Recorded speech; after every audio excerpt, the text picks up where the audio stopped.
6 p.m. on Rogers TV.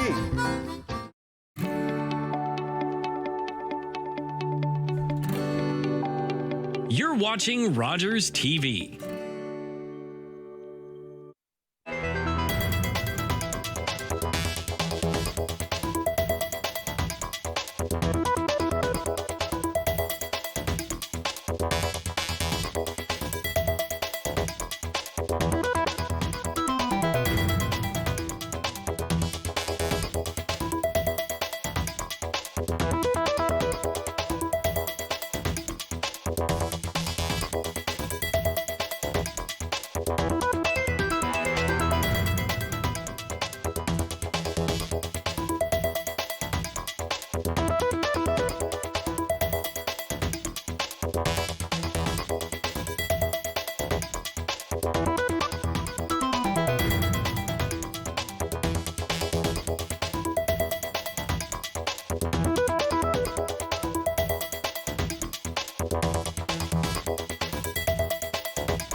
One for breaking news, traffic, and weather.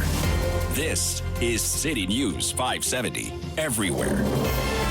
It is 10 o'clock, sunshine right now and 5 degrees. I'm Stuart McGinn with the City News 570 top story. It's mixed feelings for many Ontarians today as we say goodbye to mask mandates in most indoor public settings.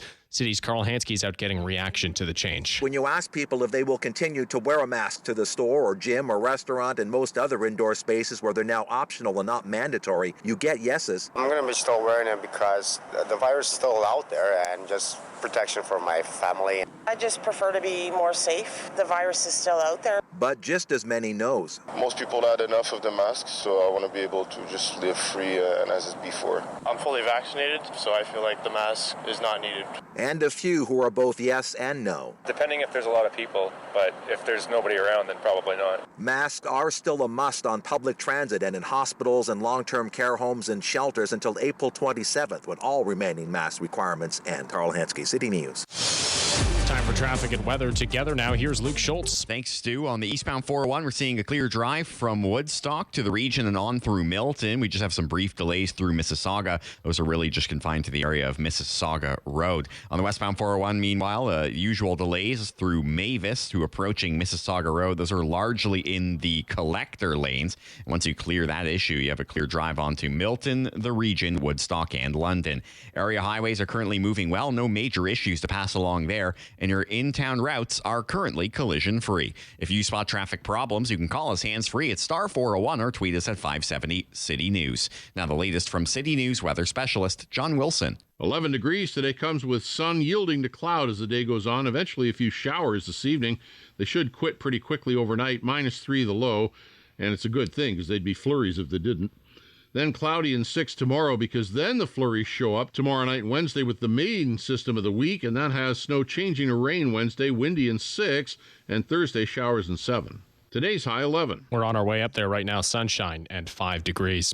As Russian forces continued their missile attacks on parts of Ukraine, thousands of civilians are feared dead after a string of strikes on shelters in the southern city of Mariupol. Ian Pannell reports from Kyiv. A number of sites clearly sheltering civilians have been hit, with over 1,000 missing just from 2 locations. There's been heavy fighting in the city as the Russians advance there, overnight issuing an ultimatum demanding Ukrainian military surrender Mariupol and retreat. But this morning, an advisor to the mayor refusing point blank to surrender. As the war enters week 4 today, later this week, NATO leaders are meeting for more discussions about how they can offer even more help. In China, an airliner with more than 130 people on board has crashed into a mountain. A China Eastern Boeing 737-800 has crashed into a mountain in the southern province of Guangxi. 132 people were on board the flight, 123 passengers and 9 crew members. There are reports that emergency teams on the ground have yet to find any signs of life. CNN's Will Ripley says there hasn't been a fatal airline crash in China since 2010. China's really improved its safety record. So if indeed indeed this crash is as bad as it does appear to be, this is a big deal. The airline turned their website black and white, certainly an indication that the news in the coming hours may be very bad. According to data from flight tracking website Flight Radar 24, the flight had been at around 30,000 feet when suddenly it entered a deep dive. The data suggests the plane crashed within a minute and a half of whatever went wrong. All China Eastern 737-800 flights have been grounded temporarily. Laura Carney, City News. And to sports now, where more spring training action continues today for the Blue Jays. They face the Detroit Tigers at 1 p.m., a game you can watch on Sportsnet. Tonight, the Raptors are on the road in Chicago. It's an 8 p.m. tip-off against the Bulls. The Leafs are off tonight, but it is NHL trade deadline day. We'll be keeping an eye on things and any developments ahead of the deadline at 3 this afternoon. Download the City News 570 app at kitchener.citynews.ca. Your next news update at 10:30. I'm Stuart McGinn. If knowledge is power, consider this show your Sword of Grayskull. Welcome to the Mike Farwell Show on City News 570.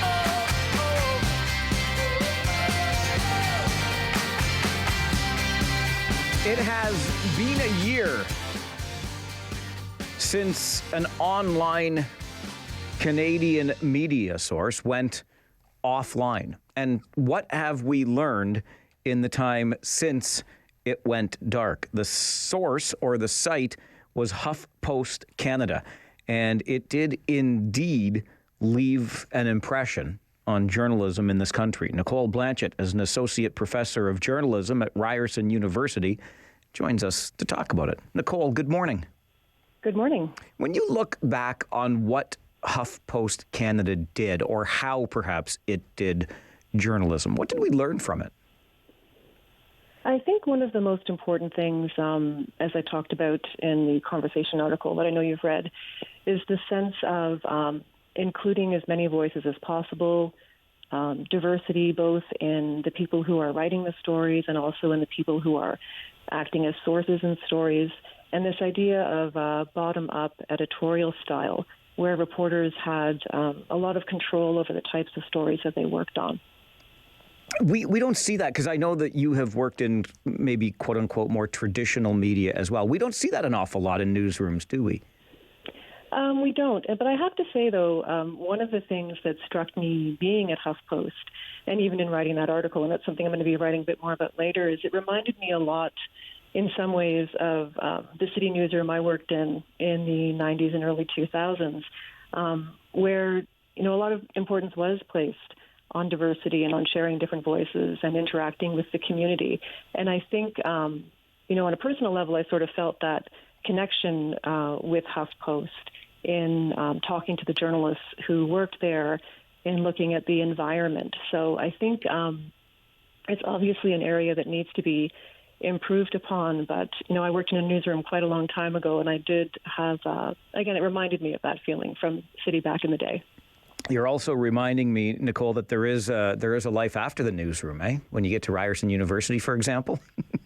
There definitely is a life after the newsroom, but it always draws you back in. And that's one thing, you know, pretty much all of my research work has involved being in a newsroom, going back in and seeing how a process has changed. I do a lot of work as well with metrics and analytics, for example, and how that's impacting news practice or the use of metrics and analytics. So I think once you've been in a newsroom, you always get drawn back in somehow. I agree with you wholeheartedly, because I have in the past tried, and I feel like I'm in the Godfather, right? Every time I try to get out. But leaving that aside, in your conversations, Nicole, with now former HuffPost Canada employees, was there an overriding theme that might have come out of those conversations?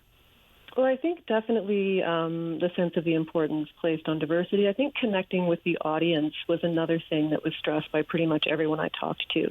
And that was through whether it would be Facebook groups or responding to reader questions or concerns or complaints.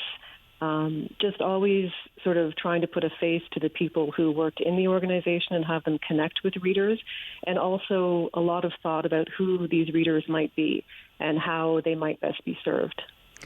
Is the media landscape in Canada changed for the worse with the absence of HuffPost? I think it's missing something. I think there are definitely organizations that are doing a lot to improve, again, this diversity of who is telling the stories and the types of stories that are being told, and in terms of sources that are being used in stories as experts and things like that.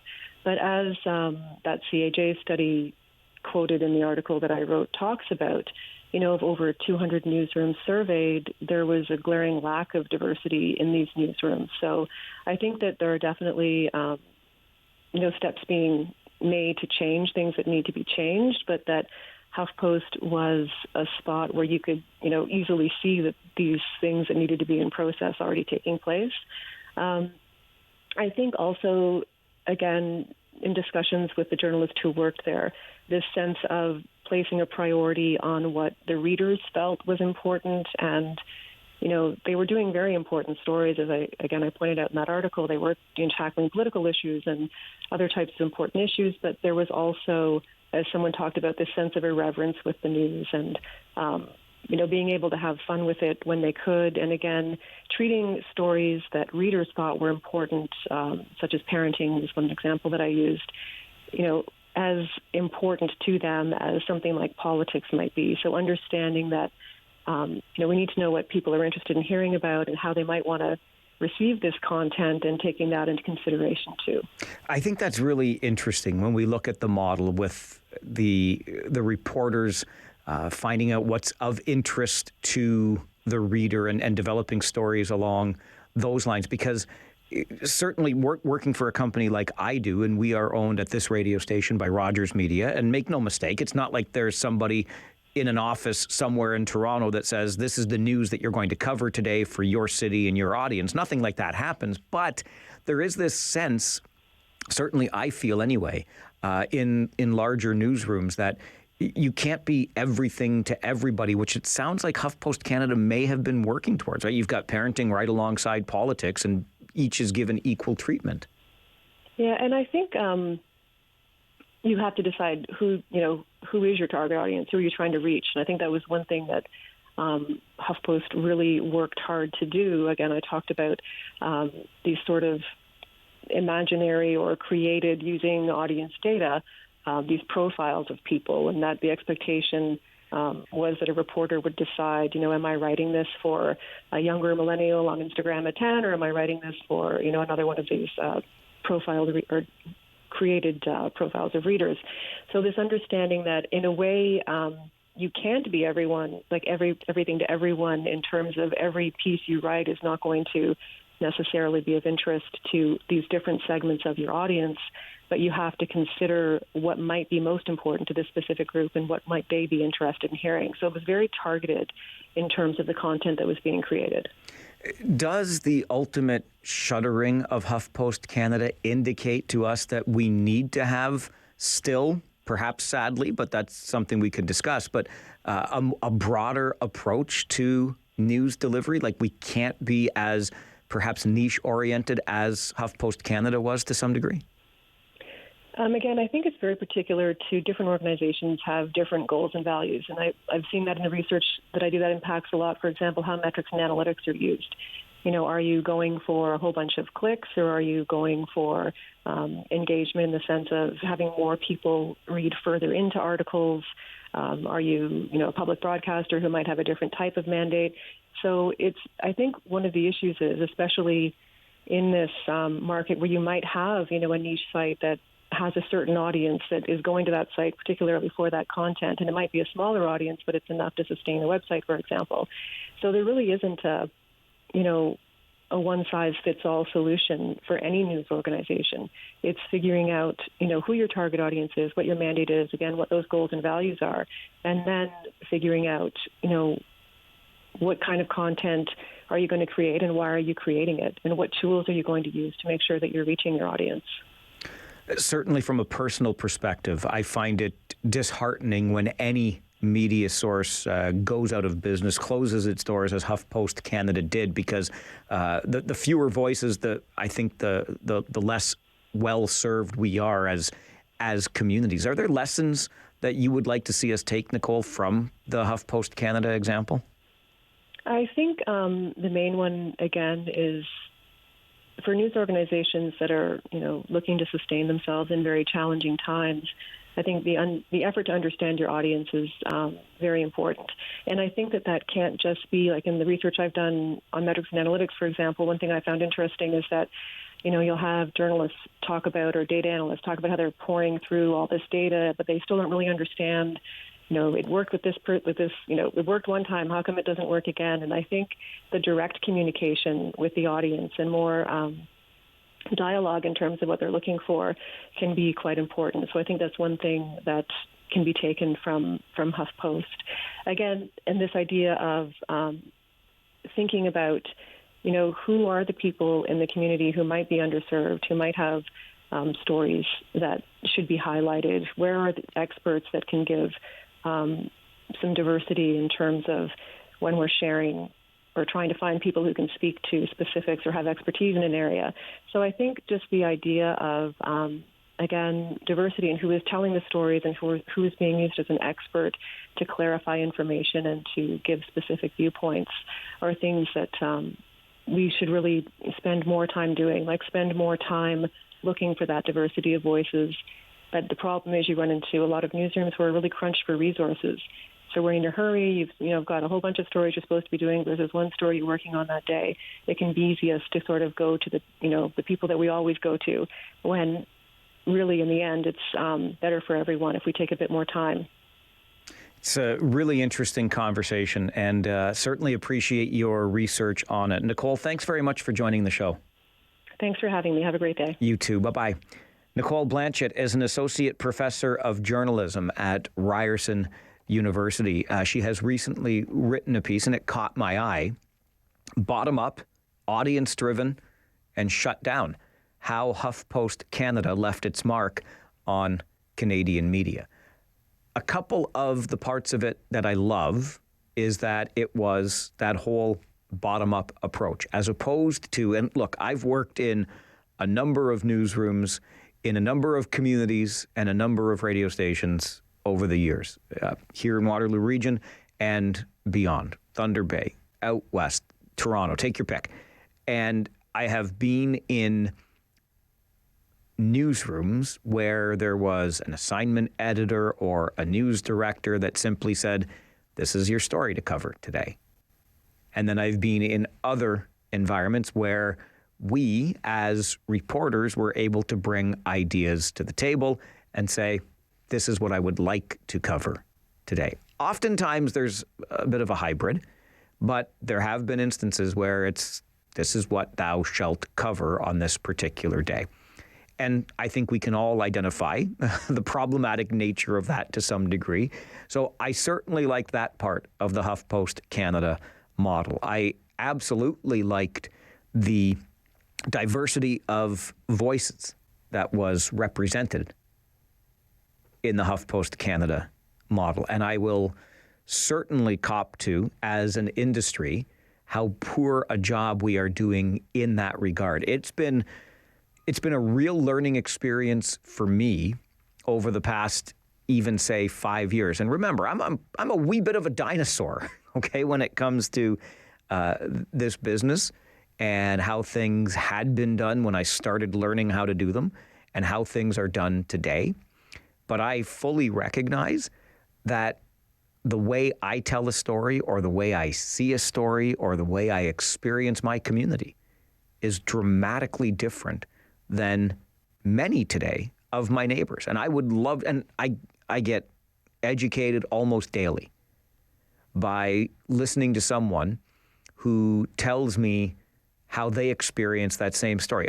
A quick example, and I don't think this is the best, but I think it's at least somewhat representative. I told an offhand story a few weeks back about this woman who walks the streets in my neighborhood, and many times when I'm leaving for work early in the morning, I'll see her out on the street, and she wears some of the most reflective clothing you'll ever want to see, and on top of that, a vest that has lights that change color. I referred to her as a bit of a Christmas tree because it's going from yellow to red to green to orange to blue. The bottom line is there's no way you could not see her. But she also was choosing to walk on the roadway as opposed to the sidewalk. And I thought that really curious. If you're going to such great lengths to be visible, clearly you're concerned about safety. Why wouldn't you increase your level of safety by staying on the sidewalk as opposed to on the road? And one of our listeners, I believe her name was Rachel, sent me an email and explained, as a woman, I feel better on the road, under the streetlights, away from the bushes or the hiding places in driveways where I might meet with someone I don't want to meet with. And as a guy, I'd never even considered that. It was great to see or experience the same story through someone else's eyes.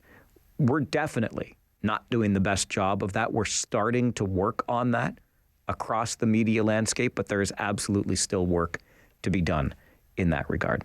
I kind of miss the old days. I really do. I have not heard in the longest time a no-holds-barred, flat-out argument between reporters or reporters and managers over coverage of a story, whether a story deserves coverage, how to cover it. I had a few of those in my day. Loved them. I want to have arguments like that over how we cover things, why we cover things, what we cover. Haven't heard that in a while. I miss it. But there is something lacking when we lose any source of media. And whether you liked what HuffPost Canada was doing or not, the fact that it is no longer with us leaves a hole in the media landscape. As always, I have my tin suit with me when I come to work, so I'm more than open to hearing your perspectives on how Canadian media in general is doing at serving you, in this case, the listener or the viewer. We have kitchener.citynews.ca where you can read stuff as well. So I think we've got the gamut covered here locally through Rogers. How do you feel about the job we're doing or Canadian media is doing in general? Always happy to hear your thoughts. This is the Mike Farwell Show on City News 570 and Rogers TV. We know you have an opinion, so call the Mike Farwell Show, 519-570-2545, or toll free, 1-800-570-5715 and star 570.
boy who dreamt of making Waterloo Region a better place. It's still a work in progress. This is the Mike Farwell Show on City News 570. They were doing very important stories, as I pointed out in that article. They were tackling political issues and other types of important issues, but there was also, as someone talked about, this sense of irreverence with the news and, being able to have fun with it when they could. And again, treating stories that readers thought were important, such as parenting was one example that I used, as important to them as something like politics might be. So understanding that, we need to know what people are interested in hearing about and how they might want to receive this content and taking that into consideration too. Nicole Blanchett is an associate professor of journalism at Ryerson University. She's written a really interesting treatment 1 year after the closure of HuffPost Canada and what it means to the Canadian media landscape and what we might be able to learn from that. This whole idea of the bottom-up approach I've always found really interesting. And when I've worked in newsrooms that allowed for that, where as a reporter I could bring ideas to the table and then see them through to the end and actually get the chance to tell the story on the air, I loved it. But among the arguments I've had in the past in newsrooms was around this whole idea of we want to, as a news outlet, talk about what people are talking about. And I would push back on that, certainly in my earlier days, saying, no, people listen to the news that we provide to give them something to talk about. It's not really the other way around. In that case, the bottom-up approach would have been from the listeners themselves. I'm like, no, what they hear from our media outlet is what they then go and talk about. That quote that Nicole mentioned in that clip you just heard coming back from the commercial was one that stood out for me and I wanted to share with you. This was from a former HuffPost Canada employee who said, "We combined relevance with irreverence, having fun with the news when appropriate and digging in with our considerable editorial talents on investigations whenever possible. We prioritized diverse communities' perspectives and sought out and featured the voices not often heard from. And Canadians are seeing less of that without HuffPost Canada's contributions to the landscape. That feels like the greatest loss. And hopefully, as our journalists and editors get snapped up by other outlets, is a change that's soon seen elsewhere." Interesting times indeed across the board in Canadian media. An update on the way from the City News Centre. And then what is the Essentials Fund and how is it going to support our community? We'll tell you coming up on the Mike Farwell Show, City News 570 and Rogers TV. Hold that thought for a moment. We'll return with more of the Mike Farwell Show on City News 570. Simulcast on Rogers TV, Cable 20.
Waterloo Region's #1 for breaking news, traffic, and weather.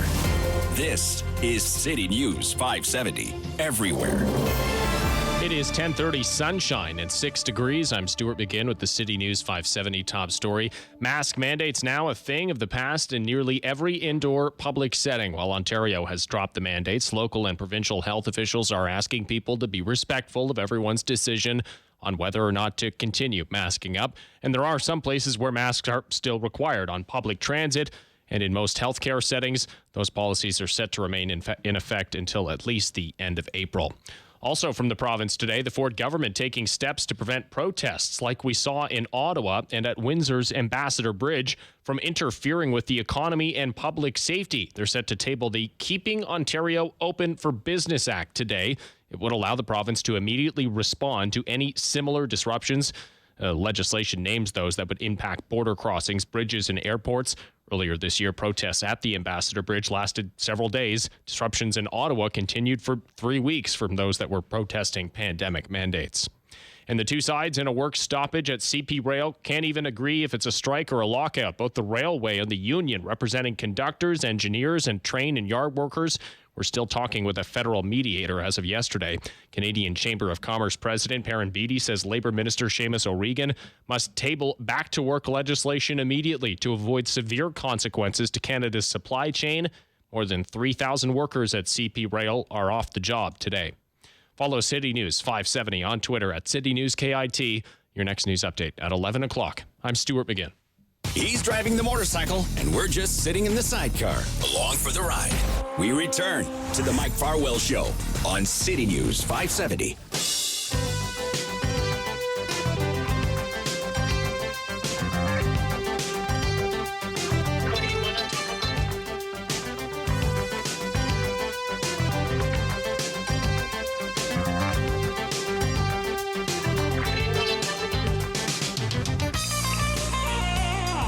You know, in listening to what was the final COVID-19 update for our community last Friday, I was struck by the number of community leaders that made reference to our spirit of barn raising here in the region of Waterloo, and how when push came to shove, we all came together and did what was required of us to respond to the pandemic and its impact on our community. I think the most visible way we saw that was in the number of volunteers who stood up and said, yes, I will give some time at a vaccination clinic or wherever it happened to be, so that we could pull off what was in so many ways a Herculean effort to respond to COVID-19 in our community. But it seems to be the kind of thing that this community does and does really well. So I suppose it shouldn't come as any surprise that in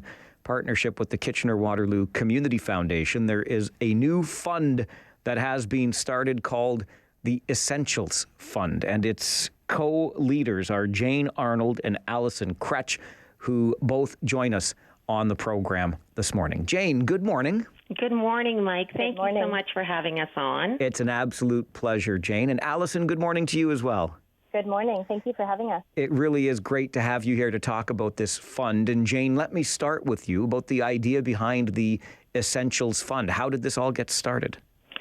So I would say probably a year and a half ago, I was on social media and I kept seeing a number of posts from our charity organizations asking for items that we would consider to be essential.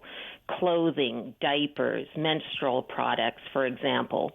And I thought, and I saw so many of them in 1 week, and I thought to myself, there must be some way that we can help with this. So sort of fast forward, and here we are launching the Essentials Fund in hopes of being able to provide an unrestricted grant to our to registered charities so that they have the flexibility to go out and purchase these items when needed. You know, that piece of it really struck me. And Allison, I'll bring it over to you on this front, because the nature of the grant being unrestricted, I think, provides the flexibility in this case that the charities are really going to appreciate.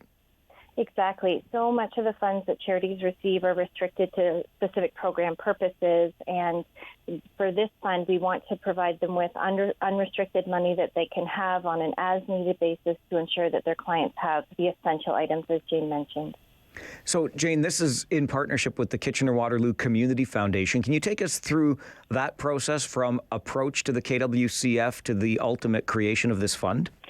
So, Mike, you've worked with the Community Foundation before, and honestly, just great partners. My first conversation with Lynn Short, who is at the Community Foundation, up until now, Dan Robert has been helping us set up this fund, and really great community partners, helping us, steering us, answering all of our questions, figuring out what's best for us. So I really can't thank them enough for the support that they've given us. Yeah, they are an absolutely terrific resource in the community, and they make it pretty easy to do work with them. That is for sure. So, Allison, when it comes to the Essentials Fund, will we be seeing fundraising initiatives to put funds into the fund itself to ultimately be distributed to charities?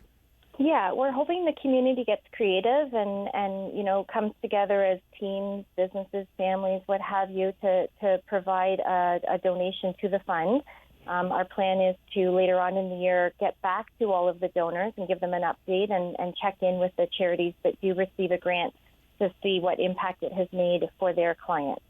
How many people, Allison, are on the team? I know you and Jane sort of led the project, but even for two people, this would be a pretty huge effort.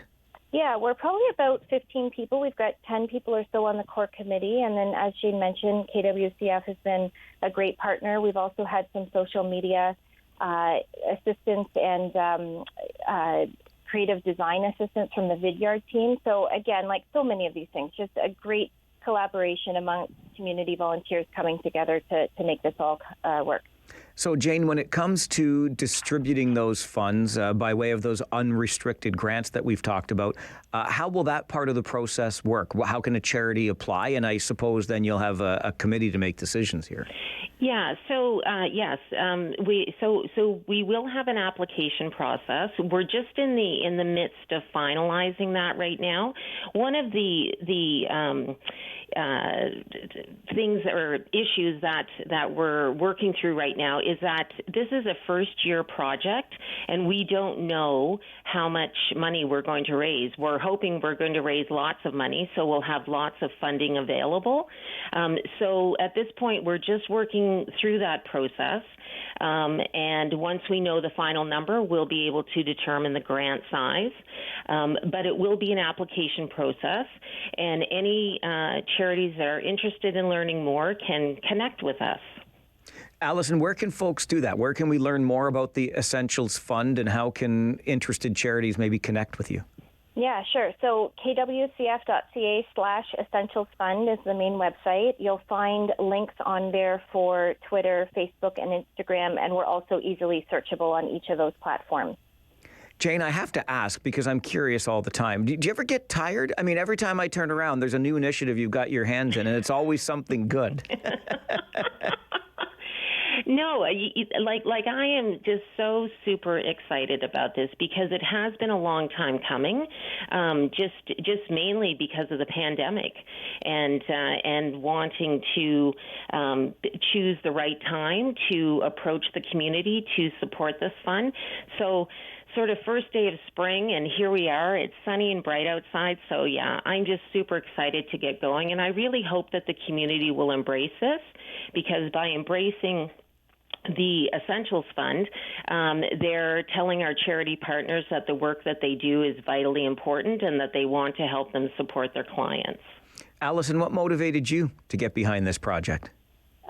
I'm quite active in the community, and it's just wonderful to see people coming together, supporting each other, reconnecting with each other after the last couple of years. It's wonderful to work with the group and know that at the end of the day, we're supporting each other. The first hint that I heard about this, I thought this is just a terrific idea and another one of those sort of made in Waterloo solutions. So kudos to the both of you, and thank you very much for joining the show this morning.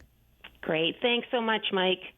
Thanks for having us. Take care. Allison Kretsch and Jane Arnold, the co-leaders on a project known as the Essentials Fund. It will operate through the Kitchener-Waterloo Community Foundation. So if you visit kwcf.ca/Essentials Fund, you can learn a little bit more about it right there. But as the fundraising initiatives get underway and they are able to put some money into that fund, there will be an application process for charities, and they will be able to apply for those unrestricted grants, which is really so vital when it comes to the monies that charities are able to bring in. Oftentimes, those funds that come in are earmarked, for this, that, or the other thing. And in this case, those will be unrestricted grants made available to the charities so that they might be able to purchase the essential items that are so important, such as basic toiletries, toothbrushes, diapers for young families, other must-haves like that. And I just love the idea that a group here in the region of Waterloo has come up with the idea and will be able to provide this flexible, unrestricted grant to those charities in need. So keep your ears open. This is just the very beginning, and I'm sure we will be hearing more and more about the Essentials Fund as various fundraising activities are associated with it. And on the point of the KW Community Foundation, and you heard Jane talk about Lynn and Dan and so many of the other folks, of course, Elizabeth Heald, who's the head of the KW Community Foundation. Just a wonderful group, and we have had really great working relationships with them over the years for our own Farwell for Hire Fund. And I can use this opportunity to shamelessly remind you that in about 6 weeks' time, we're going to be back out in the community with another Farwell for Hire fundraising campaign in support of cystic fibrosis research. But what's been really important for us in our work with the Community Foundation and our partnership there is that we know that the funds raised through our annual campaign in the month of May do great things for cystic fibrosis research, but thanks to the partnership with the KW Community Foundation, we are also able to have that fund continue to donate and generate revenue for cystic fibrosis research in perpetuity. Because ultimately, arriving at a cure is the goal in all of this. And now that we've got the partnership with the Community Foundation and the Farwell for Hire Fund is a reality, it's just, it takes our whole effort to an entirely new level. So the Essentials Fund is one of the latest, and it will help those charities have access to unrestricted grants. We'll keep our ears on the application process as the fund generates some revenue for itself and the fundraising activities happen, and then we'll let you know when applications are opened for sure. Okay, a quick break. When we come back, today we mark World Down Syndrome Day, and there is a great project in our region that celebrates just that. We'll talk more about it coming up on the Mike Farwell Show. This is City News 570 and Rogers TV. It's a give and take. Mike gives you a chance to call, and we get to hear your take. Call 519-570-2545 or 1-800-570-5715. More of the Mike Farwell Show after this.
there's a hot topic, you can bet he's got a hot take.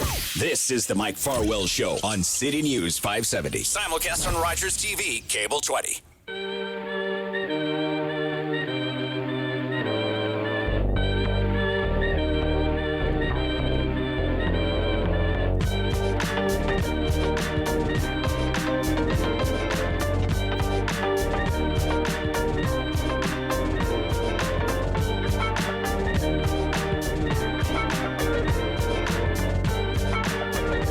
Today marks World Down Syndrome Day. And here in the region of Waterloo, we've got a wonderful photographer by the name of Hillary Gold, who operates One for the Wall Photography. And she is helping to mark World Down Syndrome Day awareness with an initiative entitled Love Means. And it is a beautiful photography series of some lovely folks who have Down syndrome and are very visibly in love and sharing that love through this photography series. A participant in that photography series joins us for a chat this morning. Crystal, and I should have checked your last name. Is it Nussbaum? It's actually Nussbaum. Nussbaum. I'm sorry, Crystal. Thank you very much for being here today. Thank you. And Laura LaChance is with us as well. She's the executive director of the Canadian Down Syndrome Society. Laura, good morning. Good morning. Thank you for inviting us on your program this morning. It is a true pleasure. And if I could start with you, Laura, a day like today, World Down Syndrome Day, what's the significance of marking the day like we do? World Down Syndrome Day, March the 21st every year, is a global awareness day which has been observed by the United Nations since 2012. And the reason for the date is that the 21st day of the third month is selected to signify the uniqueness of the triplication of the 21st chromosome, which causes Down syndrome. That's very significant. I had no idea that's why this day was chosen. It is, and it's been celebrated, and more so with the use of social media. Today, in 2022, the reach of various international groups is huge, and the Canadian Down Syndrome Society is really pleased to be able to promote our new campaign, Love Means. So, Crystal, for you, when you first heard about this photo series, what did you think about that when you first heard about it? Well, when I first know about it with the photo shoot, is that it's great. I love taking my photo shoot because I grew up my whole life with a photographer, which was my dad, and yeah. So I love having photos of me. Yes. You're a better person than I am, Crystal, because I don't love having photos of me taken at all. So when you were spending the time with Hillary and having those photos taken, what was your favorite part of the day? Wow, my favorite part of the day with the photo shoot. Well, I was having a lot of fun with the photo shoot, especially the photo shoot was mostly me and my girlfriend. And so we did a lot of different angles, and it was a lot of fun. So how do you feel, Crystal, that these photos can help raise awareness about people with Down syndrome? Well, I think it can, for the World Down Syndrome Day with awareness is that we all want to be noticed with people with Down syndrome, of how we all have our voices and our different looks, and that's what matters. Laura, from your perspective as well, what does having a photo series like this, the Love Means campaign, how does it help to amplify the message on this day? Well, depictions of love within the Down syndrome community are really seldom shown. But recent years have brought an increased appreciation of this. across lines of neurodiversity, gender identity, expression, sexuality. But the Down syndrome group has been excluded from the conversation. So this project really hopes to raise awareness and change perceptions by showing the many ways that love does exist for people with Down syndrome, whether it be romantic, platonic, same-sex, and between people with Down syndrome and others.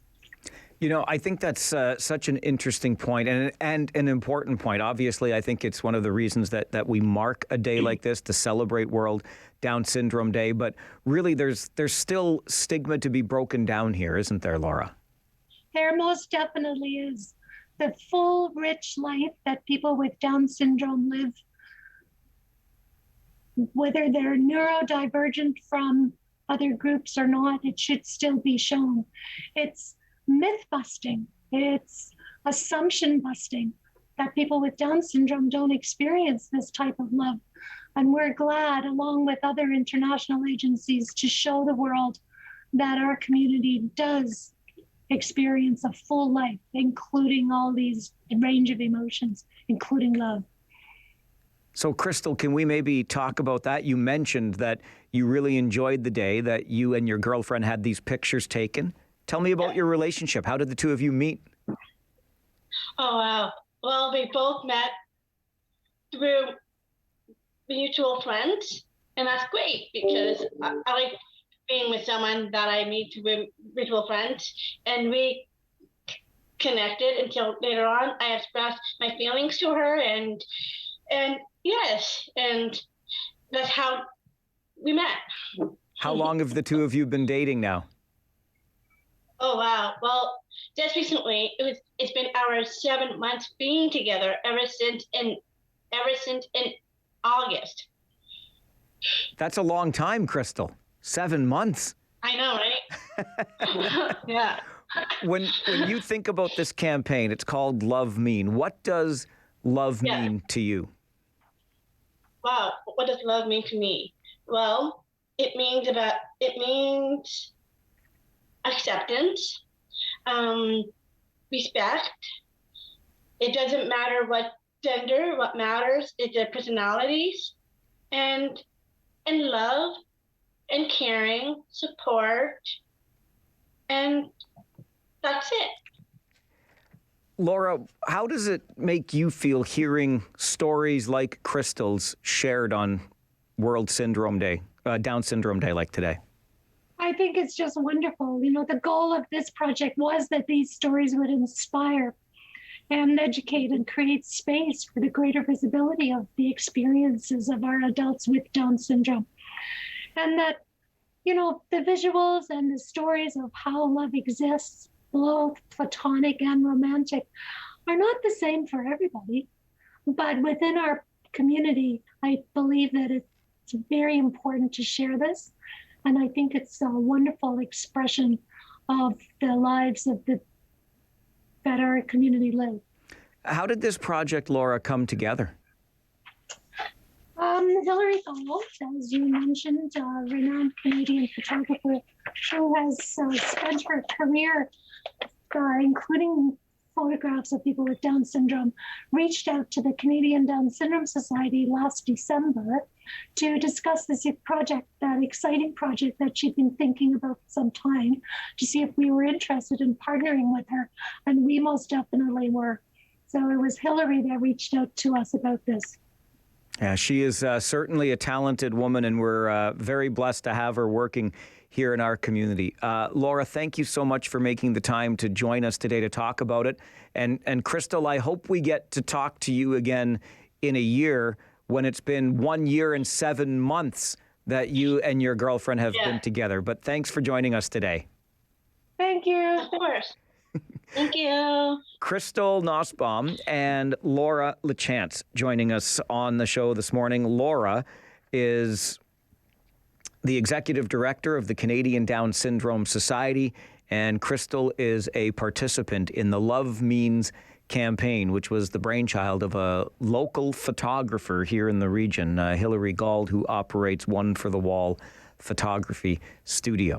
And it helps us mark World Down Syndrome Day, which is deliberately on the 21st day of the third month of the year. And the beautiful photographs that are part of this year's campaign and the Love Means campaign help to further break down that stigma and show the many facets of love even in the Down syndrome community. I can't help but think of the Upside Down golf tournament that usually happens in June, and I've had the privilege of being the master of ceremonies for over the last many years. We haven't met in person in a couple of years, thanks COVID.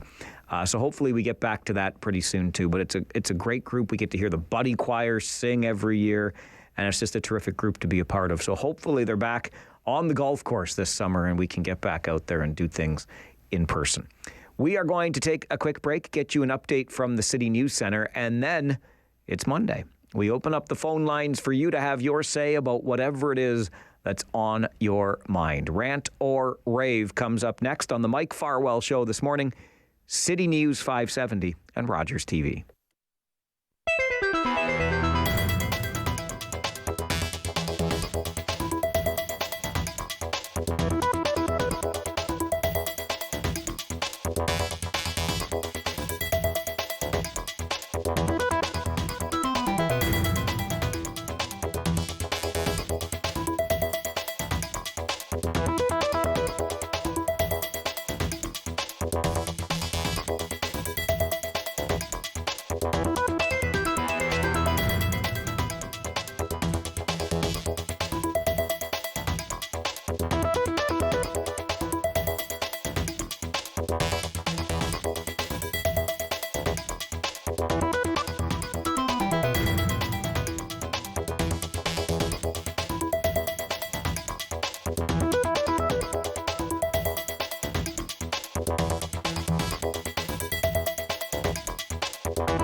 Waterloo Region's #1 for breaking news, traffic, and weather. This is City News 570 everywhere. It is 11 o'clock, mostly sunny, 5 degrees. Good morning. I'm Paul McPhee with the City News 570 top story. You'll be seeing a lot more of people's faces starting today now that mask mandates are a thing of the past in nearly every indoor setting across the province. City's Carl Hansky is getting reaction to the latest step away from pandemic restrictions. It is now your choice to wear a mask or not to the gym, the store, to school, or to a restaurant and most other indoor spaces. I'm finding an even split between those choosing yes. Yes, I'll be wearing my mask. Pandemic's still going on. Yeah, just to be on the safe side, try to keep transmission down. It's still out there. I think I just feel a little bit safer. There's still a lot of cases. And those choosing no. I do not want to wear a mask, no. It's time that we move on with our life. Probably not, unless there's a need to. You still need to wear a mask on public transit and in hospitals, long-term care and retirement homes, shelters, and congregate care facilities for the next 5 weeks. And for now, it's still no mask, no ride for Uber. Carl Hansky, City News. City News time, 11:01. Time for traffic and weather. Together on the ones, here's Luke Schultz. Thanks, Paul. We'll start with a look at the eastbound 401. Everything's moving up to speed from Woodstock to the region and on to Milton. Just some brief delays through the area of Mississauga. That's specifically through the area of Mississauga Road. Just some light delays, nothing too serious there. Westbound 401, meanwhile, delays west of Mavis, mainly in the collector lanes. That'll clear by the time you reach Mississauga Road, leaving a clear drive to Milton, the region, and on to Woodstock and London. Area highways are currently up to speed. Highway 8, no issues there. Highway 78 up to speed. Same with Highway 7 and Highway 85. And your in-town routes currently look to be collision-free. If you spot traffic problems, you can call us hands-free at star 401 or tweet us at 570 City News. Now the latest from City News weather specialist John Wilson. Well, another active week of systems. So right now we're catching a bit of a break. Yesterday afternoon was great. This morning will be great. Then it clouds over this afternoon. Showers start to break out this evening. 11 degrees, -3 tonight. After the showers are finished, we get colder. But tomorrow, cloudy and 6. And then the main system of the week, featuring flurries tomorrow night, turning to snow Wednesday morning till it warms up enough to go to rain. And 6 degrees Wednesday afternoon. This will be a windy system, with a stiff east-southeast wind on Wednesday, turning to a stiff southwesterly on Thursday. Showers 7. Today's high 11. Right now outside the City News 570 studio, we have sunshine and 5 degrees. Lots of international news today. A spokesperson for the Kremlin says not enough significant movement has been achieved in talks with Ukraine to warrant a meeting between Presidents Putin and Zelensky. The official says so far there are not any agreements that would allow for a joint meeting. On a passenger jet carrying more than 130 people has crashed into a mountain in southern China. Our Laura Carney with the latest. The search for survivors is on, but based on footage from the scene, officials are preparing for the worst. A China Eastern Boeing 737-800 crashed into a mountain in the southern province of Guangxi. 132 people were on board. Emergency teams on the ground have yet to find any signs of life. The BBC's Stephen McDonnell. We've got images on Chinese television of rescue crews racing to this mountain area, hoping that they can find survivors, but I'm afraid the fears are that everybody on board this flight has died. China Eastern Airlines has now grounded all of its 737-800 jets, and China's president is calling for a full investigation. According to data from a flight tracking website, the flight had been at around 30,000 feet when it suddenly entered a deep dive. The plane appears to have crashed within a minute and a half of whatever went wrong. Laura Carney, City News. In sports, an off night for the Leafs, but still plenty to talk about. It is NHL trade deadline day. That deadline officially at 3 this afternoon. Stay with City News 570 for the very latest. Be the first to know your news your way any time of day. If it's happening in Waterloo Region, you'll find out about it on City News 570 and at kitchener.citynews.ca. News next at 11:30. I'm Paul McPhee, City News. Look at this segment as your weekly dose of group therapy. Welcome to Rant or Rave on the Mike Farwell Show. City News 570. Simulcast on Rogers TV, Cable 20. I want to know what you're thinking. There are some things you can't hide. I want to know what you're feeling. Tell me what's on your mind.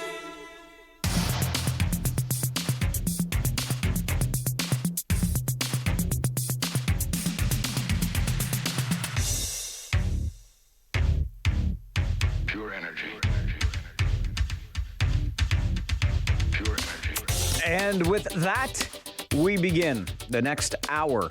Open lines. You can call us and rant because something has you upset, or you can rave because something has you not upset. 519-570-2545, star 570, or 1-800-570-5715. Those are the numbers to call, and it is really easy. For example, I would like to rave this morning about the Kitchener Rangers. Yes, the Kitchener Rangers, winners of 3 straight hockey matches, 6 of their past 8, and a big win over those Highway 7 rivals from Guelph yesterday. Simon Motu, the winning goal with less than 2 minutes to play.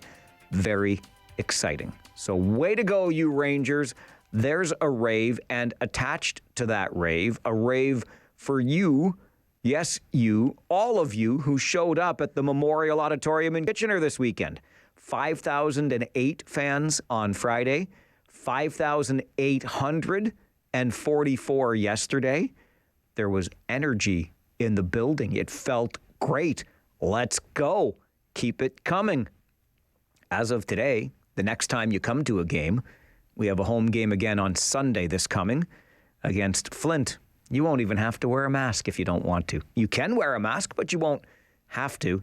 But loved the size of the crowds on the weekend, loved the energy in the building over the weekend. And one more thing by way of rave, how about this spring-like weather that's been with us for about a week now? The snowpack essentially melted. Bring it on. As the snow disappears, my mood gets better and better. A far less cranky Farwell is in your immediate future. And won't that be nice for everybody? Okay, let's go to the phones for your rants and or raves this morning. And we begin with our good friend John Doe. Good morning, John. I hope you're not going to cut me off quite as quickly, and I'm glad to see you're in a good mood. I'll try not to, but don't put me in a bad mood. Don't make me hang up on you. Okay, I should have actually called in earlier when you were talking about media and reporting and whatnot. I was listening to 570 over the weekend. I shouldn't do that, but I was. I'm going to give you an example here just so you understand where I'm coming from. Okay. How about somebody says the tree was as tall as 4.5 adult giraffes? Like what kind of a comparison is that? Or the length of 10 Olympic-sized swimming pools. They use these comparisons to try and draw attention to something, and often it is absolutely, totally unrelated. On the weekend, I heard a news article that said COVID numbers are down, but instances of racial attacks are up. What does that have to do one with the other? They're just using this to try and sensationalize things. I agree that one has nothing to do with the other. So listen. Okay, so they do this. They say COVID's up or COVID's down. Racial attacks are up, and then they go on to say that it is increased by a percentage of this. There's an old saying, figures lie and liars figure. And what they do is they use numbers in such a way to try and make a point that isn't necessarily a valid point.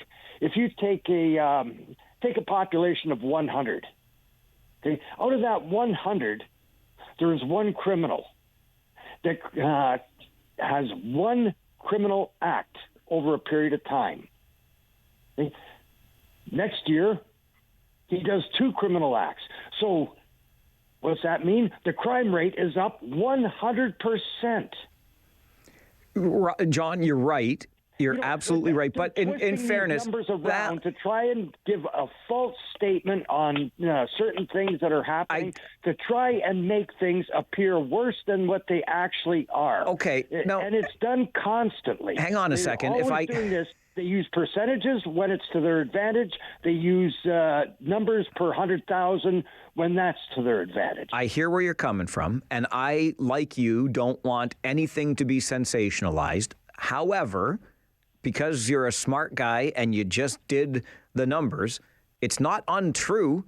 I know I know where you're coming from, but if it goes from 1 to 2, start on COVID. They said COVID numbers have doubled. They went from 1 to 2. I know. I get it. And they're using this to sensationalize, and that is what people are getting fed up with the media about.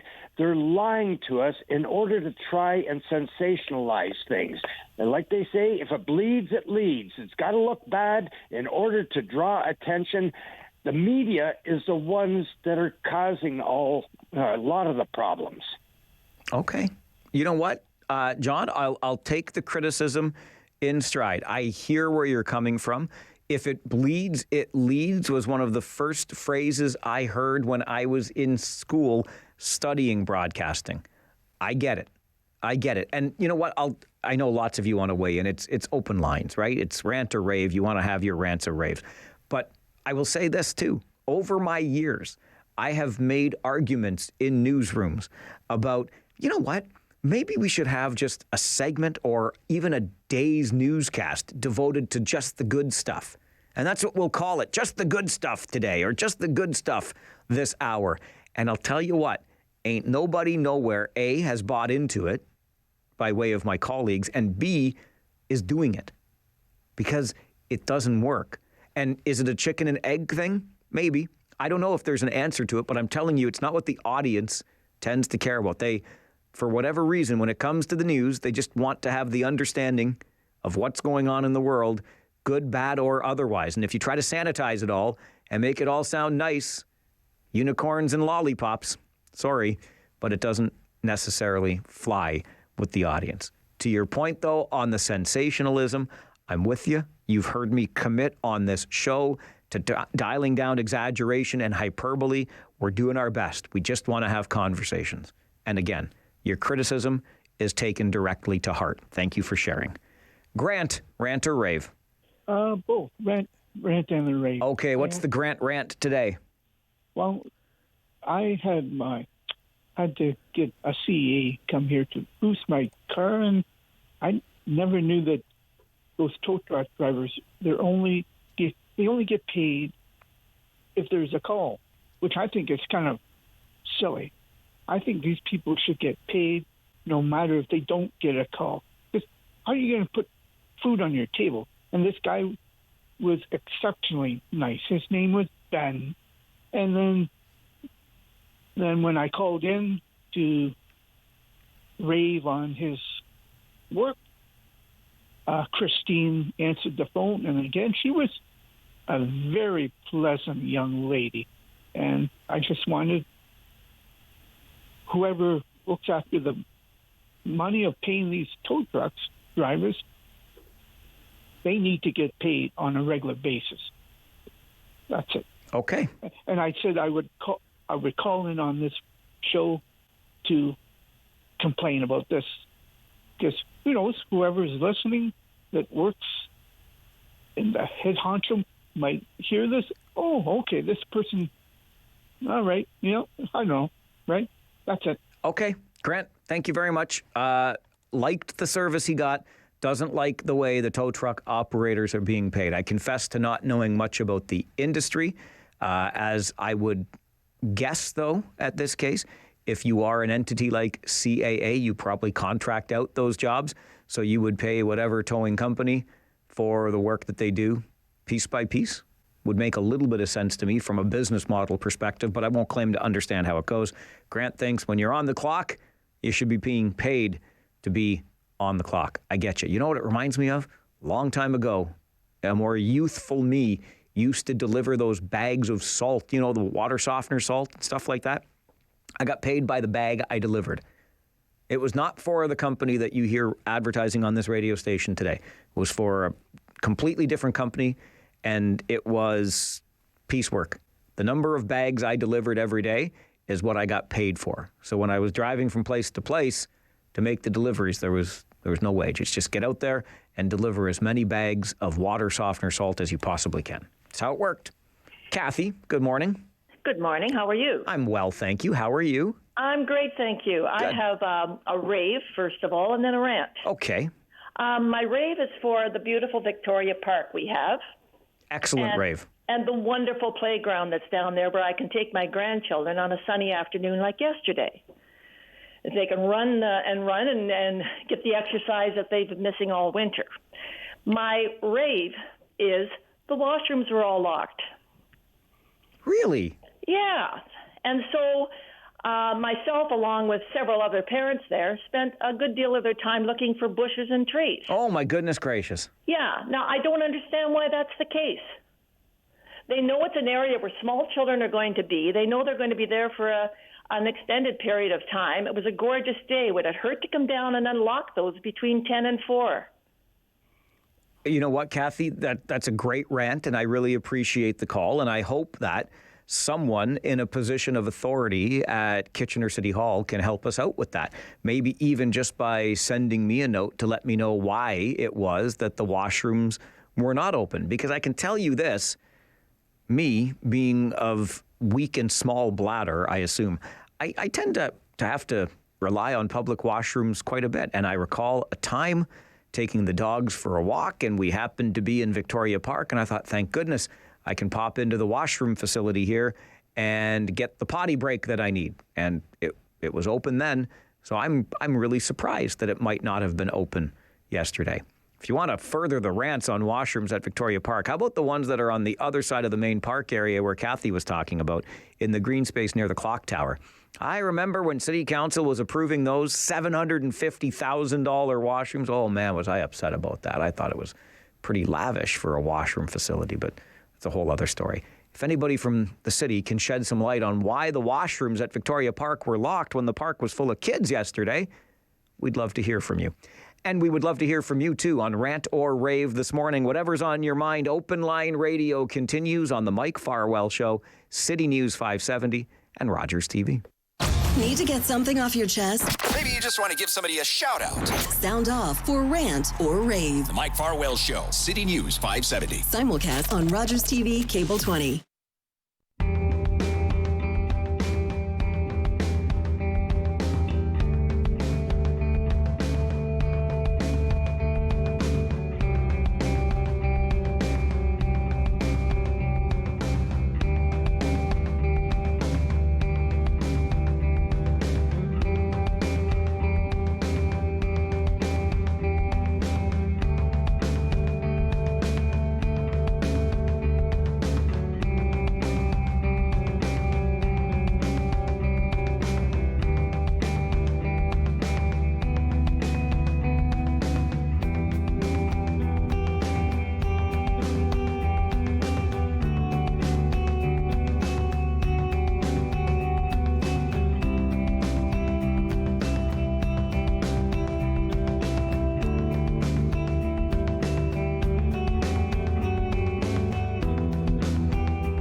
Somebody out or wanting to kick them out. This is Rant or Rave on the Mike Farwell Show on City News 570, simulcast on Rogers TV, Cable 20.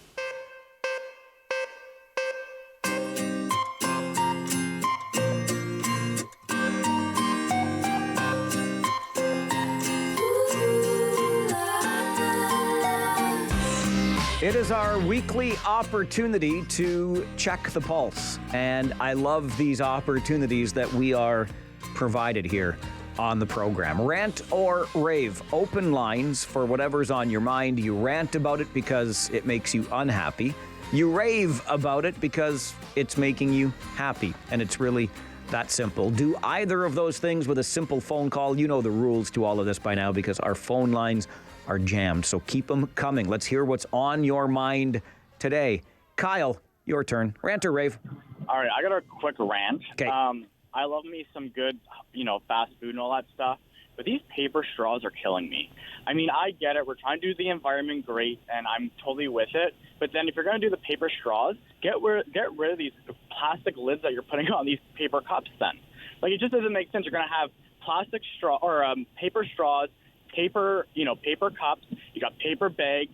The stuff that the food comes in is all paper, cardboard, and all that stuff. But now we got this lid that's on top of the drinks that I'm going to be drinking out of. No, I don't think so. If we're going to do that, get rid of the plastic lids and let's go back to the plastic straws and have paper lids then. Because you know what, the sogginess, it doesn't taste good after a while, and me being on the road and stuff. Yeah, no, I think there has to be a better way to do this because we could put a man on the moon. We could definitely change our way to have a type of drinking straw in a drink. So there you go there, Mike. All right, Kyle, thanks very much for the call. As a guy that's formerly spent a lot of time on the road as a delivery driver and other things, I know what you mean. You end up chewing on that plastic straw a little bit too, don't you? Becomes a little bit of a habit, doesn't it? If we can put a man on the moon, we can do better with single-use plastics, right? Kyle, maybe what you need is one of those straws that you take with you wherever you go. They're like a metal straw or aluminum or something like that. There you go. It's your own straw that you can take wherever it is you want to take it. I know what you mean about the paper straws. There is a little bit of getting used to the texture of them for sure. And if over a longer period of time, I hear where you're coming from. Frankly, for me, it was the Starbucks announcement the other week that they're going to phase out cups, like disposable cups. So now it's only going to be a reusable cup at Starbucks. That I can't imagine how that goes over. But like bigger picture, you always have to have the mug with you, or you rent one from them or something. I don't know how it's all going to work. It's weird to me, though. It's weird to me. Our good buddy Cooney from Environment Canada. Robert, good morning. Good morning, Michael. How are you? I'm well, thank you, sir. How are you? I'm excellent, too. I'm working at home today, getting ready for some spring training in our weather field, and I just like to rave, of course, about the Rangers, and they seem to do well when it's warm. Today will be our 6th day in a row of double digits. 6th day in a row, you're talking my language, Cooney. And our peak here was 19.4 on the 17th, but I did get to enjoy 20 to 21 in Woodstock on that day. This was promised to you directly by a couple of people who you know. So I'm raving about that. I'm raving about seeing an occasional shot at 20 degrees in the next couple of weeks, but I will not tell you what else I am seeing because I don't want to get hung up on this morning. Okay, see, I had a feeling and I was going to ask because, so there's something that I might not love in your models towards the end of this month? Yes, and it's typically normal. Dare I say, I am seeing this early in the spring. Is it going to snow again? Of course it is. It's very rare it doesn't. So I'm not going to tell you what I'm seeing because it can change. But one of the models actually makes me excited like a little kid because I know if it happens, it won't last, but it would be very good if it does. Oh my goodness. Okay, Cooney, thank you very much for letting us know. Enjoy it while it lasts because we're going to get another reminder that Mother Nature is a little on the fickle side. I get it. Toll-free Jay, our man on the 1-800 line. Good morning. Well, I just wanted to give you a reason why the washrooms would have been locked at the park, and I've done battle with the park in the past over this. Okay. A personal safety issue. Yeah, and listen, I get that the washrooms get locked at certain hours, and like I said, my walk was, I don't know, some time back. It might have even been fall or early winter when I was going through. I was surprised to find them open when I did, but they were open then. So I think there's got to be hours that you can keep the washrooms open, right? We need to verbalize our concern and then make it that the public does have access because it's not just males that need the washrooms. No, of course. Everybody needs them, right? That's what I'm saying. That we need to have them open because otherwise we're going to have bigger problems.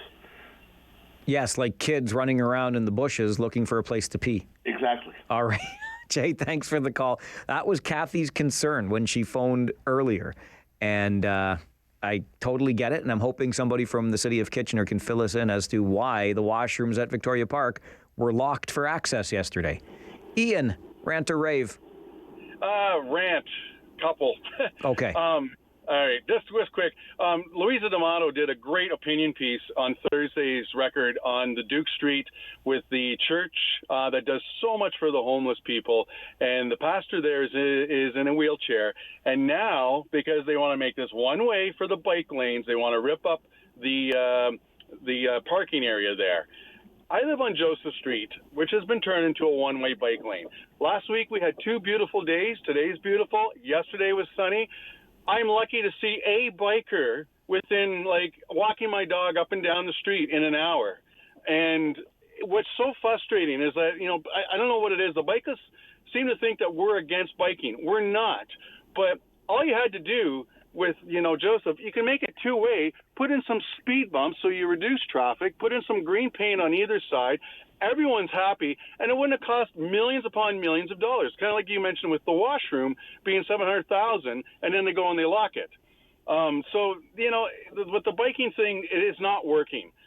It's really frustrating, too, when we see the bikers that we do see on the sidewalk or, get this, going in the car lane against traffic.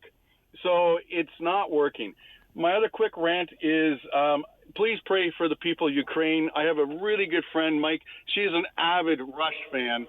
That's how I met her, actually, funny, through a Rush forum. And her husband have left Kharkiv.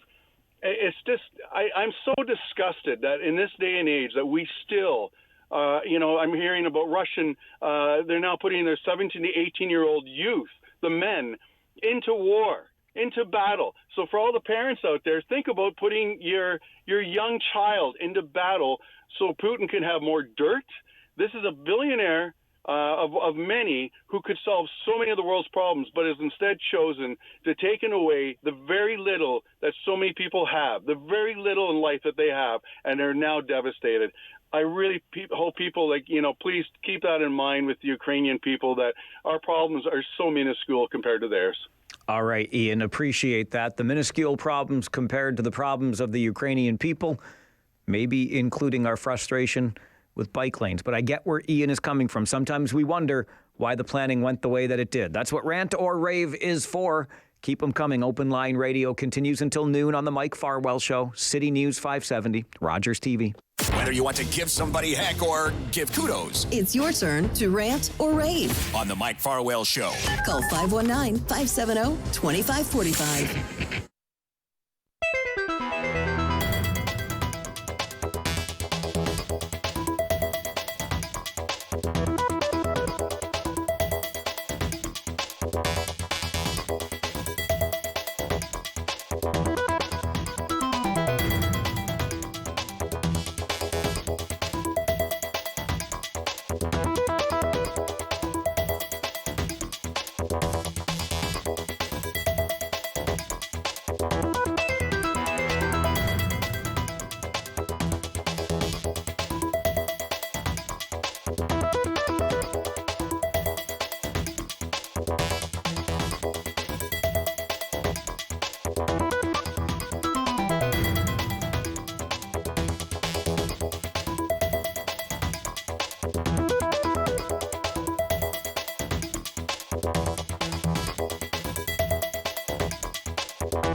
Region's #1 for breaking news, traffic, and weather. This is City News 570 everywhere. It's sunny. We're sitting at 8 degrees. Good morning. I'm Aaron Anderson with the City News 570 top story. For the first time in almost 2 years, you will not need a face covering to enter many indoor spaces in Ontario. The mandate has been lifted in stores, malls, schools, and various other public settings as of today. However, they will continue to be required on public transit and in healthcare, long-term care, and congregate care settings until at least April 27th.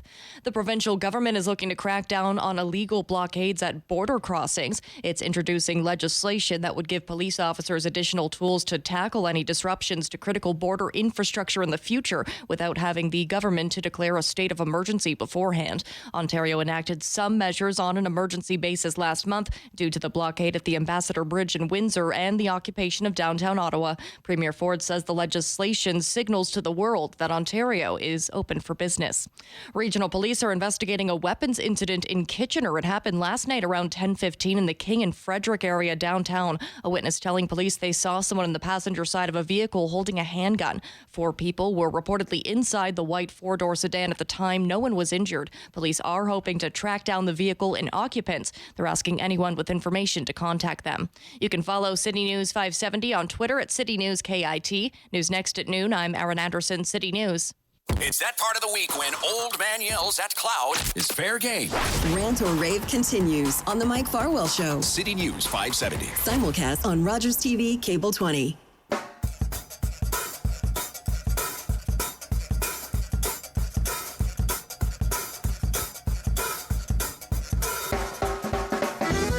Rant or Rave continues as it does every Monday between 11 and noon. It's an airing of the grievances, Festivus for the rest of us.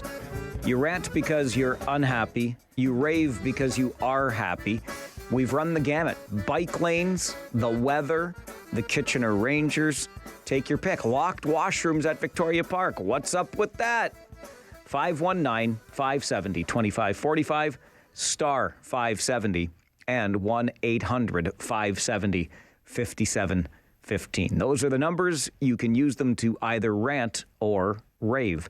Pat, good morning. Good morning, Mike. How are you? I'm good, thank you. How are you? Good, thanks. Good. I have a rave and a rant. So I want to commend the way communities around the world and our community as well has come together to the aid of, fellow human beings that are suffering as a result of the war in Ukraine.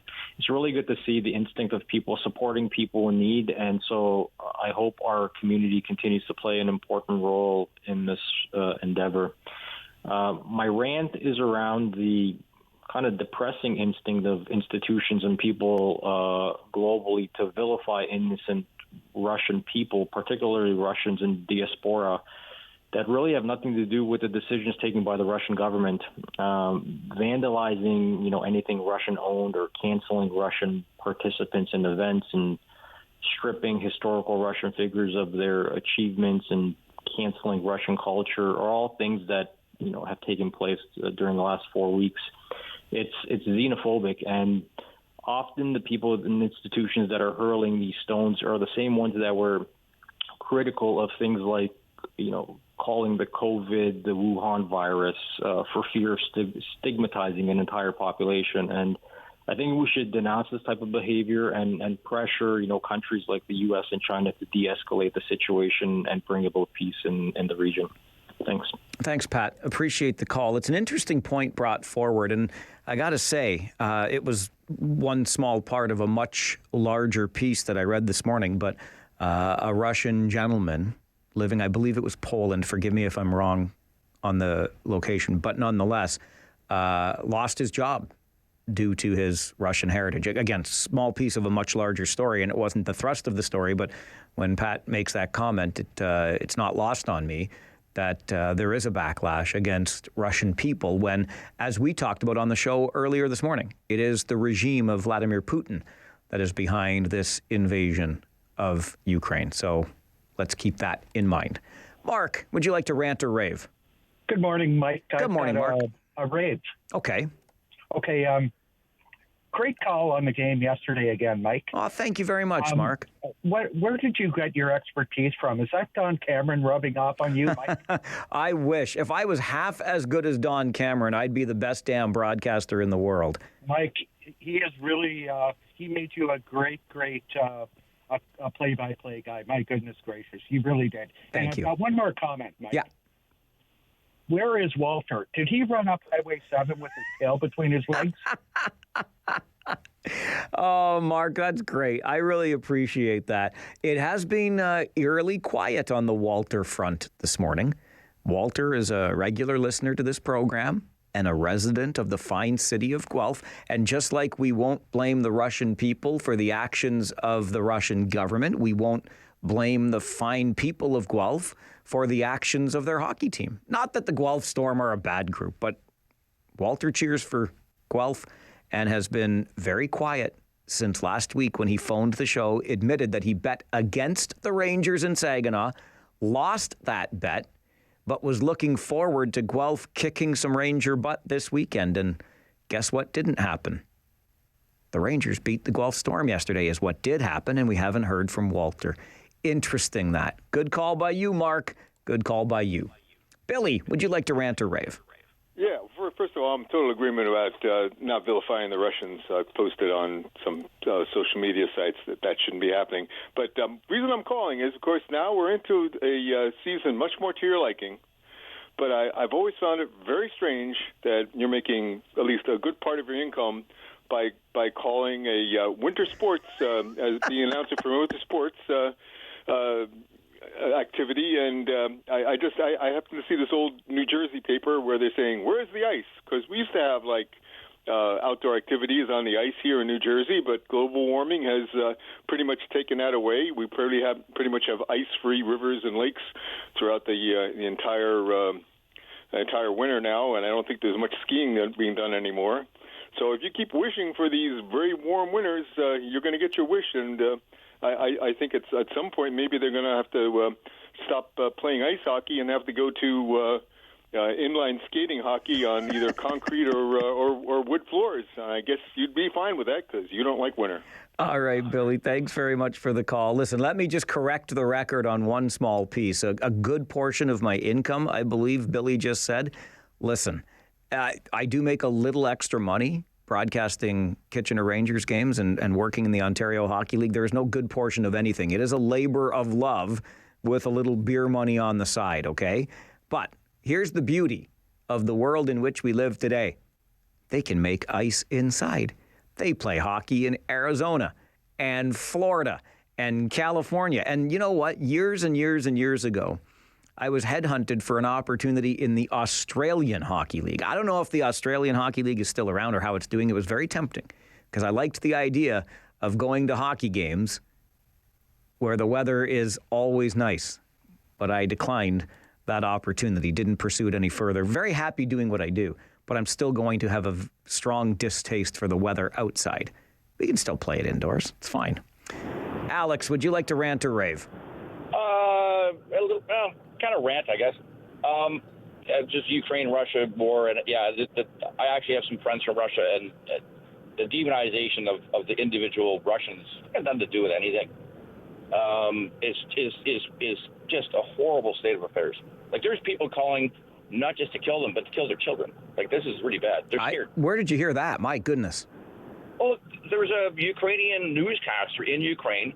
He called for the children to be murdered on their state television. That's what he said. Did not hear that. That's awful. I would agree. Oh, exactly. But the other thing is what I'm pretty curious about is all these bio research labs that the United States has in Ukraine. What the hell is going on with that? Like they've got 30 bio research labs, weapon research labs.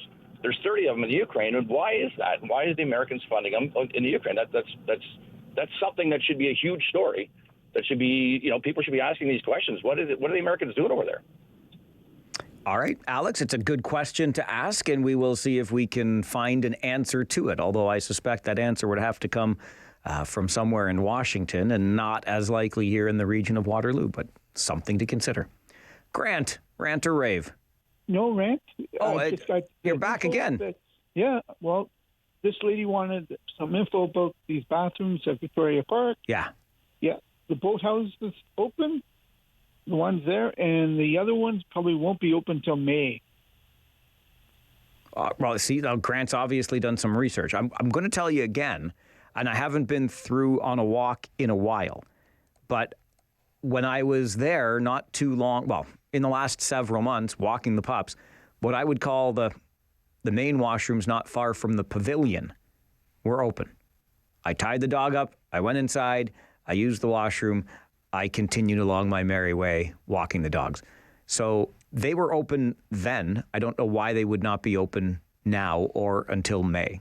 I can tell you that. The washrooms that Grant talks about by the boathouse in the area near the clock tower, I don't know if they're open right now, but Kathy, who called us earlier during Rant or Rave, had said she was at the park loving the experience with the kids on the weekend, and they couldn't find a washroom open, which is very curious. So still hoping to hear some sort of explanation or understanding from the city on that. Rockin' Ronnie, Rant or Rave. Hey, buddy. How are you, buddy? I'm great. How are you? I am good. Everything's looking up, I think, a little bit here. Weather is great. We're getting more good days than bad days here now. And what's more important than that? Nothing. Well, playoff hockey. How about that? Yeah, well, I thought you were going to say Rangers. What do you think? And I agree with Mark before. We used to work together at Schneider's. And I agree with him. Yesterday he phoned in and he mentioned about Walter. And again, you mentioned it before, and maybe I can call out to Walter out there, and maybe he'll phone in and give us his grief. And the other item, Mike, we were talking before about masks. Yes. I really respect people whichever way they go. But it really seems weird now, now that we've got that choice in most places. Before COVID, if somebody wore a mask, you'd think, well, they're going to rob a bank. You better phone the cops. And now, of course, if you see somebody without a mask, you think, what's going on here? Anyway, other than that, Mike, have a good day and go Rangers. Thanks, Ronnie. Appreciate it. We're very excited. Big week for the Rangers. Holy cow. 3 big road games in Windsor tomorrow, in Guelph on Friday, in London on Saturday. Jay, Rant or Rave? I called City Hall. Yes, sir. And they said effective today, all washrooms will be open from 9 a.m. to dusk. So they had them locked accidentally yesterday. Yes. If it happens again, just call City Hall, ask security to unlock them. There you go. Jay, you're a good man. Helping out Kathy. And we haven't heard from the city yet. Jay took matters into his own hands. I hope he called City Hall toll-free, too. Because toll-free, Jay loves using our toll-free line here at the radio station. All right, we're up against the clock. We're going to take a quick break, but I see a name on my list of names. Walter, who's been called out twice already today and once yesterday after the Rangers game. The big Guelph Storm fan? I wonder how his crow tastes. We'll find out. Walter's call and yours still to come on the Mike Farwell Show. It's Rant or Rave, City News 570 and Rogers TV.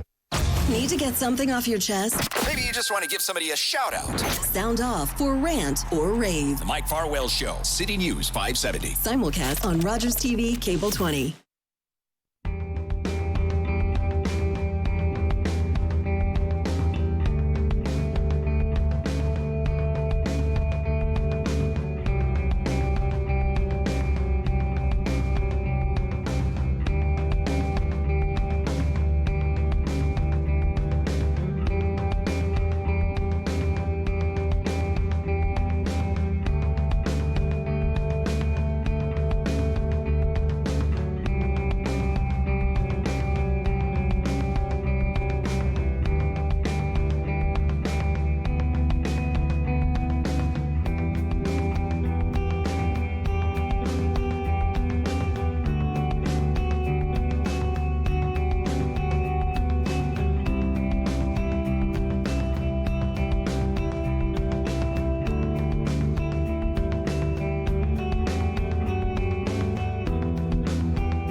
helping somebody out, or wanting to kick them out. This is Rant or Rave on the Mike Farwell Show. On City News 570, simulcast on Rogers TV, Cable 20.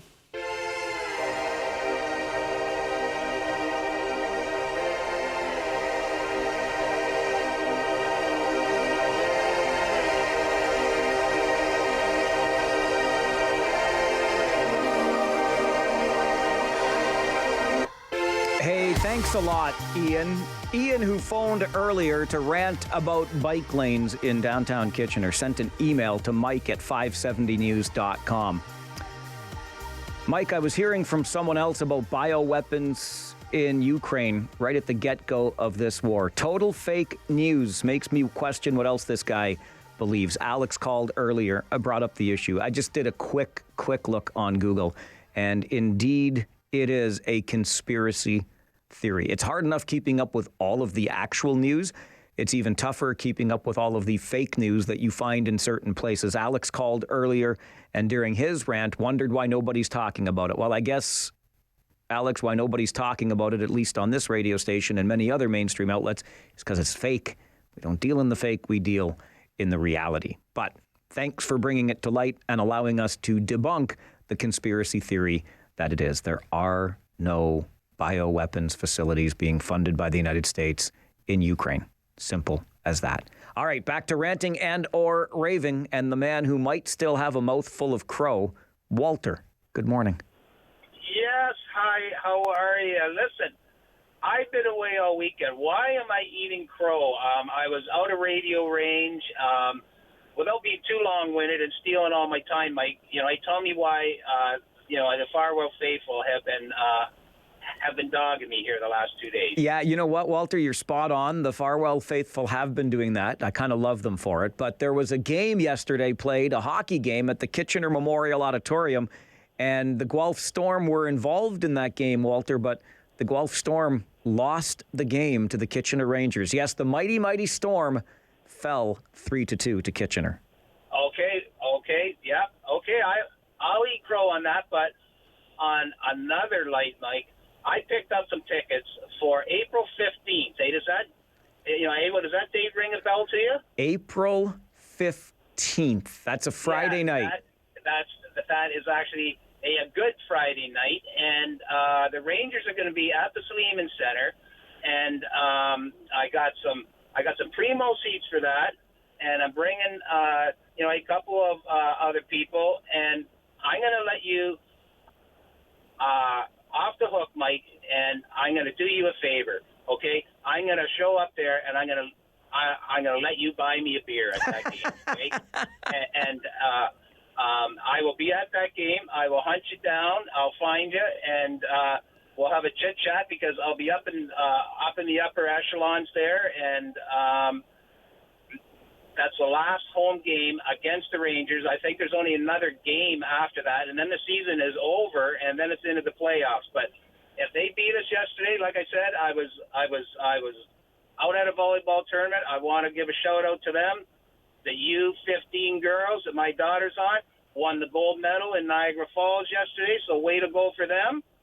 And I call in win or lose, Mike. So I look forward to the next time. Thanks, Walter. Really appreciate it. You're a really good sport. And on Good Friday, when I buy you that beer, you can use it to wash down your fish. I've never seen many people eat fish at hockey games before, but on Good Friday, that's what they'll sell at the concessions, fish sticks, something like that. Tony, rant or rave? Actually, just two real quick points here, Mike. Of course. You made a comment there saying that they play hockey in Arizona. I wouldn't call that hockey. They should just move that team to Quebec, give them a team. Secondly, what really put a smile on my face today to make it even a brighter and sunnier day, I just looking at the standings, and the team that shall not be named is in 32nd place. Welcome to the basement, boys. Adam. Thanks, Mike. Thanks, Tony. Thank you all around, Tony. The team that shall not be named, 32nd place. How does that feel? I mean, that is a long way down.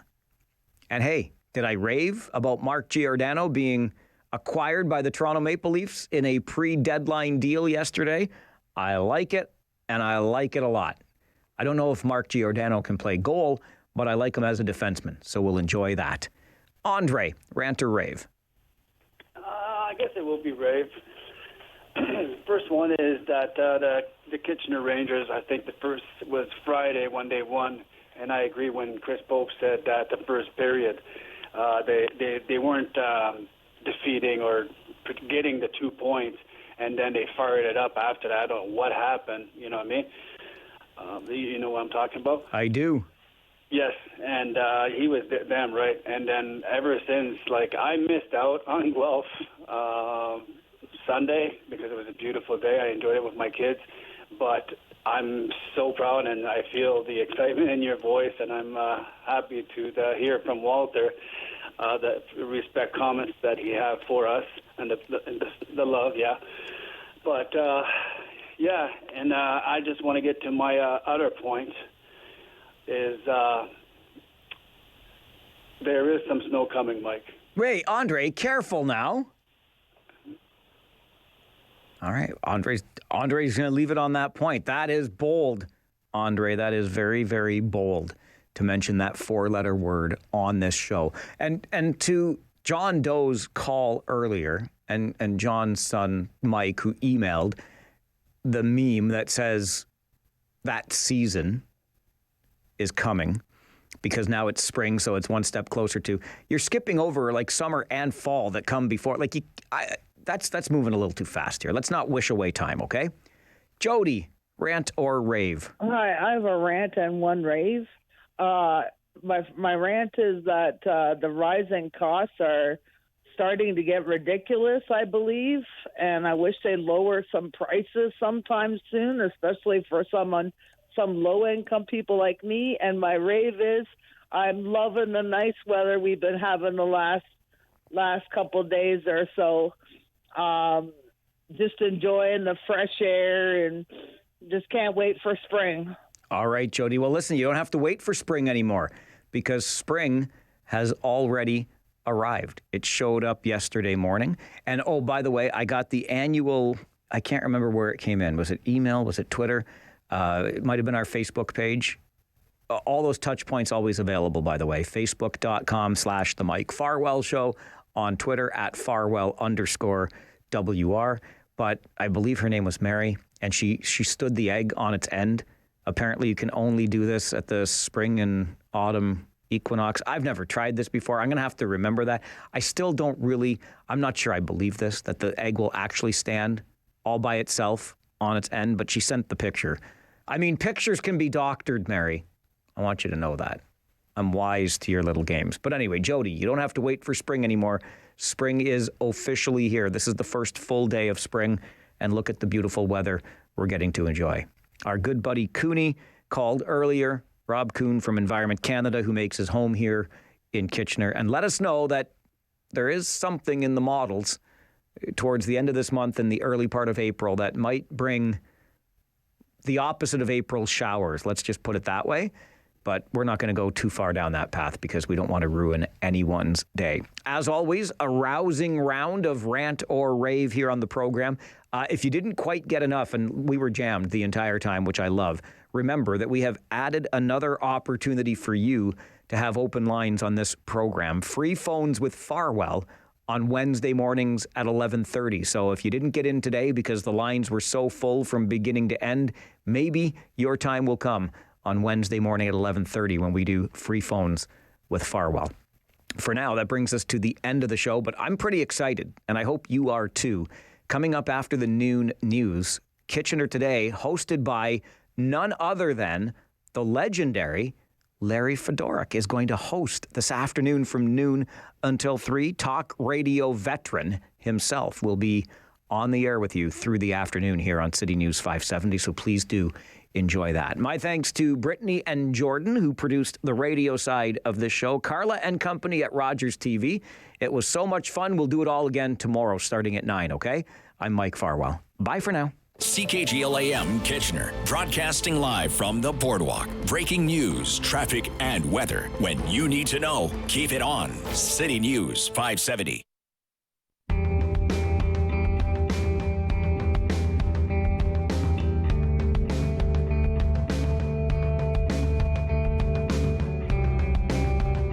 Perth, Brantford Brant, Guelph Wellington, and the Waterloo Region. Hyperlocal stories that matter to you and your community. All this and more on your Region This Week. All local, all year round. New episodes every Friday at 7 p.m. right here on Rogers TV.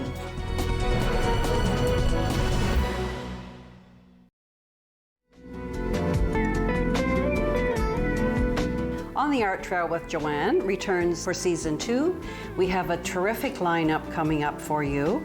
We will be interviewing folks like gallery owners, musicians, a theater impresario, a master Japanese calligrapher, and much more. So watch On the Art Trail with Joanne, Saturdays at 7.